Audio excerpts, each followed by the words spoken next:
Hey guys, happy Saturday. So yeah, it's t-shirt weather here in the great state of Oregon. You know,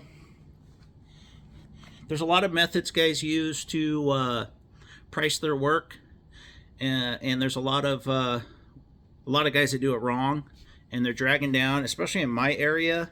They're really dragging down pricing.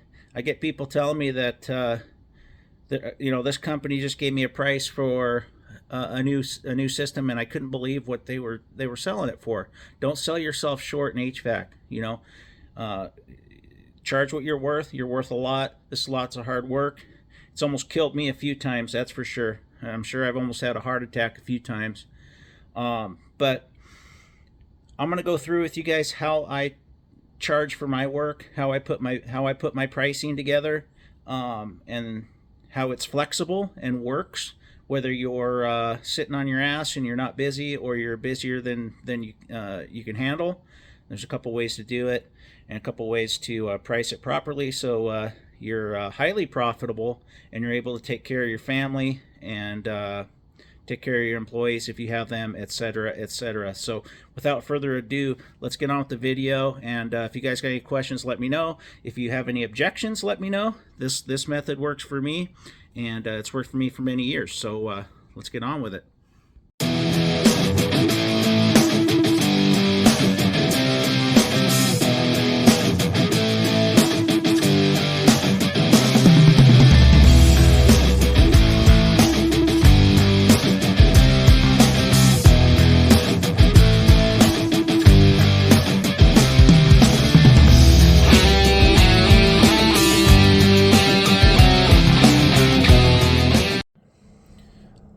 All right, so we're back here at the old whiteboard of love here. So let me give you the rundown here on how I quote my simple heat pump replacement jobs. And this will work for basically any sort of retrofit job. It'll even work for new construction jobs, but I would probably not quote such a margin on a new construction job, because you're not going to make as much doing new construction as you do doing residential retrofit. Obviously, it's very lucrative, and the example I'm going to show you here will give you good profit margins and ensure that you can take care of your employees if you have them, and it'll also ensure that you're making a good living, which we deserve because we work our asses off, we work hard, and we do all the dirty work that a lot of people in society do not want to do.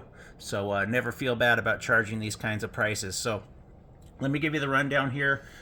This is how I quote it. So basically, I have a Run True heat pump, 2091. I got a Run True air handler, that's $1,568. And I won't read off all these. And then we have our 10 kW heat kit. We have our equipment pad. That's our this is a side discharge heat pump, so this is an 18 by 38 by 3 inch equipment pad, the fake concrete looking ones. Then you got your little riser feet, your little riser blocks, the little PVC riser blocks that go on there. We have a 3/4 by 3/8 line set. I always put a 50 footer in there, whether it needs it or not, which this one does not, but it's paid for.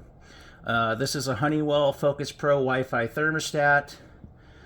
Easy trap for the condensate, and then I have a secondary safety switch for the secondary. You always want to do that. This is a manufactured home, so it's even more important because the unit is located in a closet that can cause structural damage if there is a leak, so you always want to have a secondary.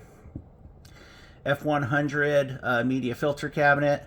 I have to add a return air grill because the new unit doesn't have the return drawing through the front, so it's going to come in through the top, so we need to put a grill up on the wall above it.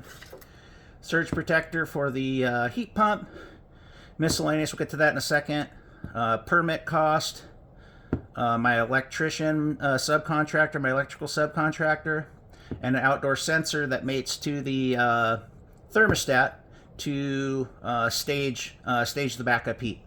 So what is the miscellaneous? So miscellaneous is tape, screws, wire ties, clamps, PVC fittings, a little bit of PVC, a thermostat wire, whatever, or anything else I forgot. $500 will cover that pretty good.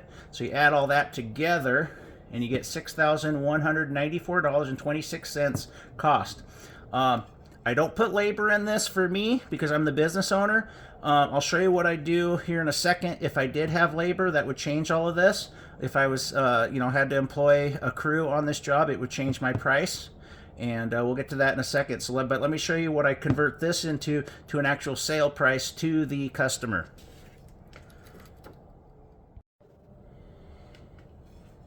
All right, so I showed you guys how I factor out every part that I'm going to need. I don't need any special spreadsheet or anything. I just make myself a list of the parts I'm going to need for the job. Doesn't take me very long because over the years I've learned how to find them real fast. So anyway, I showed you how to tally everything together, add up your total cost. If you're employing somebody, you want to put their labor in there. That labor cost is up to you based on your overhead. You need to figure that out, what your labor rate for man hours should be, and you're going to add that into this before you add your divisor. But I don't have any employees, so I don't need to do that. I know some of you probably would say that I should add myself in and add my own labor, but as a business owner, I don't need to do that. I'm not paying anybody. I mean, I'm paying myself. My profit is in this divisor, is in the profit in the job. So you win some, you lose some. So let's go through this. So here's how I do it.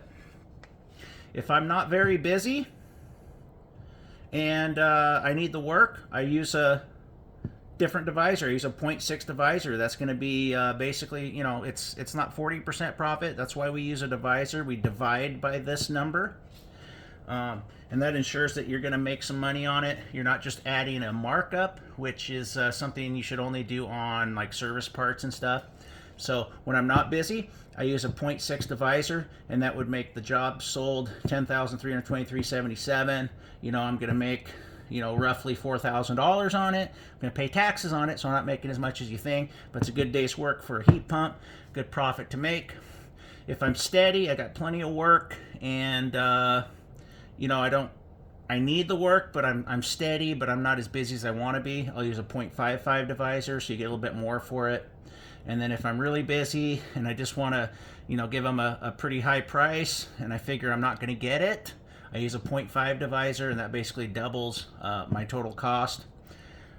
And you're going to get less work because that's higher. I mean, you figure between this and this, you have about $2,000 difference. That could make or break a lot of these projects. So that's how I do it. If you probably have your own methods, but that's a pretty good method. It's worked well for me. I've been profitable over the years, and I'm not lacking for anything. So always been able to take care of my family, and we can go on all the trips we want to by pricing stuff this way and living a good life, which we deserve for the work that we do. Let me show you what you do if you have some labor you need to add in there. Okay, so we have some labor built in here. So, let's say that you got two guys going out, and what I don't care about is whether it's a journeyman or an apprentice. I'm going to charge the same amount. So I'm just using $70 an hour as an example here, which is this number right here. So you got two guys at 8 hours to complete this job. So 16 man hours times 70. 1120, so you're going to add that to this total here, and that gives me 73, 14, 26, and then you're going to use your divisors based on how busy you are. So the $70 an hour is something that I just threw up against the wall. What you need to determine, and I have a video on this, you're going to have to search for it, how to come up with your man hour, how much you should charge per man hour. And it's all about dividing up how much the cost of your business is per how many working hours you have for the calendar year. And you got to know those numbers, or you're not being as profitable as you need to be. So you take basically, just watch the video. I'm not gonna ramble on about that, but yeah. Typical company's going to be probably more than this, but I just put 70 as an example. Figuring out your cost per man hour is very important, and that comes into play with all of this if you have employees. I don't have any, so, like if my brother were to help me on this, I'd just give him a couple $100 cash under the table and call it good. So anyway, thanks for watching this. If you guys have any questions on how I price these jobs and anything else, let me know. I'm happy to help help you guys grow your business. Happy to help you price your stuff properly so you're not dragging down everybody else with too low of pricing.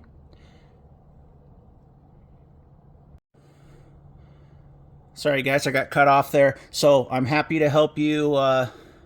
You know, if you're having troubles knowing how to price projects, how to price system replacements, how to price new construction, let me know. I've been around. I've bid them all a million times, and I know what works and I know what doesn't. So if you want some training on that, some one-on-one, whatever it is, I'm here to help. I will devote my time free of charge. I don't care. I just want the industry to succeed. I want everybody to succeed and be profitable and take care of their family. So thanks for watching. I'll see you guys on the next video.